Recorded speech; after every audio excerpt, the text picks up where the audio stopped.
Hi friends, तो आज हम लोग बात करेंगे व्हाट इज स्विंग ट्रेडिंग।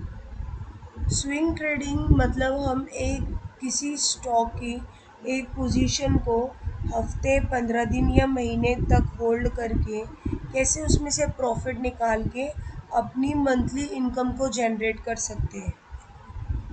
ठीक है, सबसे पहले हमें जीरोधा के चार्ट पे जाना है। वहाँ पे हमने यहाँ पर सर्च कर लेना है टाटा मोटर्स। अब ये आ गया हमारे पास टाटा मोटर्स का चार्ट। ठीक है, तो हमें कैसे पता चलेगा कि हमें कहाँ पे एंट्री करना है और कहाँ पे एग्ज़िट करना है। उसके लिए सबसे सिंपल है, पहले इंडिकेटर में हम लोग डालेंगे मूविंग एवरेज।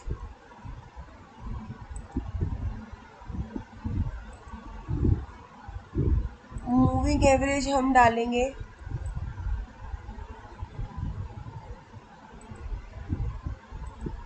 मूविंग एवरेज हम डालेंगे 50 की। अब हम यहाँ पे एक और मूविंग एवरेज डालेंगे। अब ये हमारी मूविंग एवरेज होगी 200।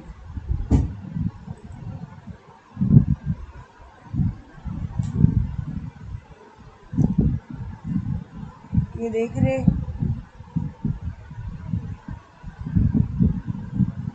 अब इसके साथ हमने यहाँ पे सर्च करना है RSI, रिलेटिव स्ट्रेंथ इंडेक्स। अब यहाँ पे हमने सर्च कर लिया, यहाँ पे हमने चेक करना है RSI में हमने सेटिंग में जाना है, जो कि सबसे इजी है, वो है 40 और 60, जो कि स्विंग ट्रेडिंग के लिए सबसे बेस्ट है। ठीक है, अब हम यहाँ पे क्या ऑब्जर्व कर सकते हैं,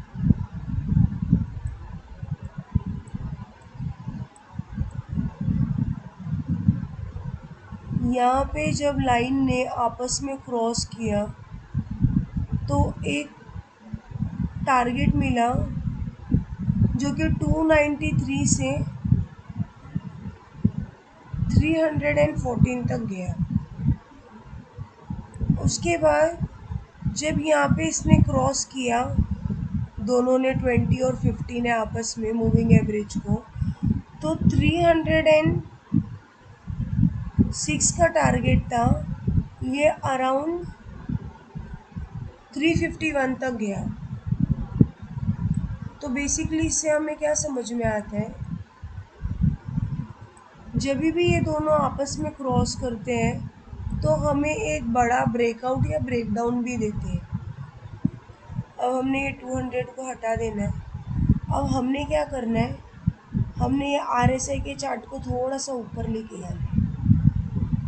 अभी हमें यहाँ पे क्या दिख रहा है, टाटा मोटर्स का जो चार्ट है उस पर हमें दिख रहा है कि ये 40 है और ये 60 है। तो हमने क्या करना है, ट्राई करना है, जब भी ये 40 के पास आएगा तो हमने इसको यहाँ से बाय करना है, और ये जैसे हमारे टारगेट को ऊपर टच करेगा अराउंड 60, 70 या 80 तक भी जाता है तो हमने वहाँ पे सेल करना है। हमने ज़्यादा पोजीशन होल्ड ही नहीं करनी है। अभी हम कोई और चार्ट देख लेते हैं, फॉर एग्ज़ाम्पल ITC। अब ITC में हम लोगों को क्या दिख रहा है, ITC जब भी यहाँ पर जाएगा नीचे 40% के नीचे अराउंड 30% तक जाता है, तो हम जब भी यहाँ से ऊपर उठा है तो ये हमेशा 60 के ऊपर ही गया है। तो हमने क्या करना है, जब ये 40 के नीचे हमें आता है कोई भी स्टॉक तो हमने उसको बाय करना है, और जब वो 70 तक जाता है, 60 तक जाता है तो हमने सेल कर देनी है। ज़्यादा हमने होल्ड ही नहीं करना है, अदरवाइज़ हम वेट करेंगे कि वो और ऊपर जाएगा, वो और ऊपर जाएगा, वो बेशक ऊपर जाएगा, फिर वही स्पीड में वो नीचे भी आएगा और वो दोबारा वहीं लाके हमें छोड़ देगा जहाँ से वो हमें उठा के ले गया था। तो ज़्यादा लालच नहीं करना है, जो थोड़ा बहुत मिल रहा है वो लेना है और ज़्यादा होल्ड नहीं करना है स्विंग ट्रेडिंग में। लॉन्ग टर्म में आप जितना मर्जी होल्ड करो, जितना होल्ड करोगे उतना बेनिफिट है। जैसे हम कोई अगला शेयर ले लेते हैं, कोई शेयर PVR, ये PVR है, बीच में ये बहुत धूम मचा रहा है। जैसे हम देख लेते हैं, ये एक स्विंग ट्रेडिंग के लिए तो ये एक अच्छा शेयर है जिसको हम बाय कर सकते हैं। तो हमने वापस से यहाँ पे यही करना है, हमने बाय करना है अराउंड 40 के नीचे, और 40 पे भी हम बाय कर सकते हैं। इसका टारगेट वैसे तो ये अगर अच्छा चलता है तो 86-90% तक का ये जाता है, बट हमने क्या करना है, हमने 70 तक ही, क्योंकि कई बार ये हम यहाँ देख सकते हैं ये 70 तक गया है, ये हम यहाँ चेक कर सकते हैं 70 के बाद ये पलट गया है। तो हमने क्या करना है, हमने 70 पे ही जो अपना स्विंग ट्रेडिंग का शेयर है अपना प्रॉफिट बुक करना है और हमने एग्ज़िट मारना है। अब हम अगला स्टॉक देख लेते हैं, डी मार्ट। वैसे ये कभी नीचे जाता नहीं है और आपकी लिस्ट में होना चाहिए। ये भी हम देख सकते हैं। अब हम चाहिए तो हम इसको चेंज भी कर सकते हैं अपने अकॉर्डिंगली। जैसे इसको हम 40-60 से 30-70 कर देते हैं। ठीक है, तो अब ये 30-70 में क्या है, जब ये 30 पे टच करता है तो यहाँ से most of the time share घूम जाता है। तो आपने क्या करना है, डीप में बाय करना है और हाई लेवल पे उसको सेल कर देना है। अगर आपके अंदर पेशेंस है तो आप यहाँ पे स्टॉप लॉस रख के थोड़ा और टारगेट भी ले सकते हो। लेकिन अगर नेकेड पोजीशन में लोगे तो कभी भी अगर गैप डाउन अगर होता है तो आपका बहुत बड़ा लॉस हो सकता है। तो हमने क्या करना है, सिंपल 30 पे बाय करना है, 70 पे सेल करना है, या अपना स्टॉप लॉस है उसको यहाँ पे 70 पे लगा देना है। जितना ऊपर जाएगा हमने ट्रेल करते रहना है, जब पलट जाएगा हमारी पोजीशन आउट, हम प्रॉफिट में बाहर निकलेंगे। सिंपल। अभी ये 50 मूविंग एवरेज पे ये क्या कर रहे हैं, इसको नीचे कर देते हैं, इसको ऐसे यहाँ से पकड़ेंगे लाइन को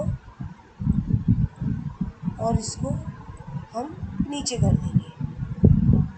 ठीक है, इसको नीचे छोटा ही बना के रखें, अदरवाइज़ बड़ा करोगे तो फिर कोई फ़ायदा नहीं है, आपका ये चार्ट छुप जाएगा। अब यहाँ पे भी हम क्या देख सकते हैं, जब 50 मूविंग एवरेज के नीचे भी चल रहा था ना स्टॉक, तो ये यहाँ पे उसको बार बार आकर 50 मूविंग एवरेज का सपोर्ट ले रहा था, फिर वो नीचे गिर रहा था।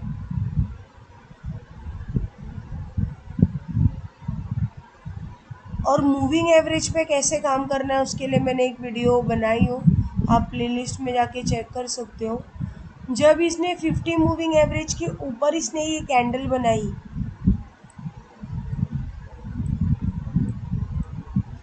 50 मूविंग एवरेज के ऊपर इसने कैंडल बनाई, उसके बाद जब स्टॉक पलटा तो ये दोबारा यहाँ पर आके टच किया, उसके ऊपर इसने जब ग्रीन कैंडल बनाई है तो इसने एक बहुत बड़ा ब्रेकआउट दिया है।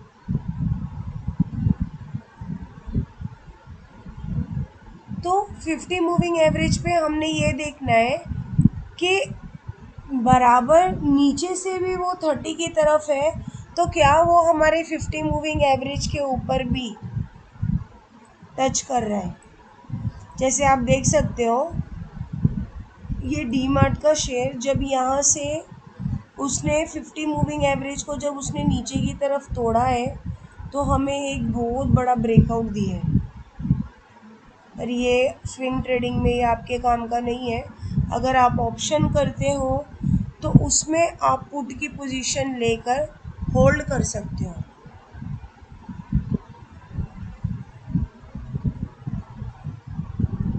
ठीक है। तो मैंने आपको 50 मूविंग एवरेज और RSI पे स्विंग ट्रेडिंग करके एक अच्छा बेनिफिट, एक अच्छा प्रॉफिट कैसे बनाना है वो बताया।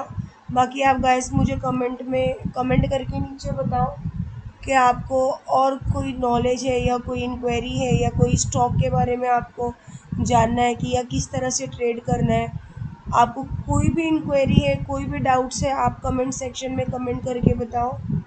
हमारे चैनल को सब्सक्राइब करो।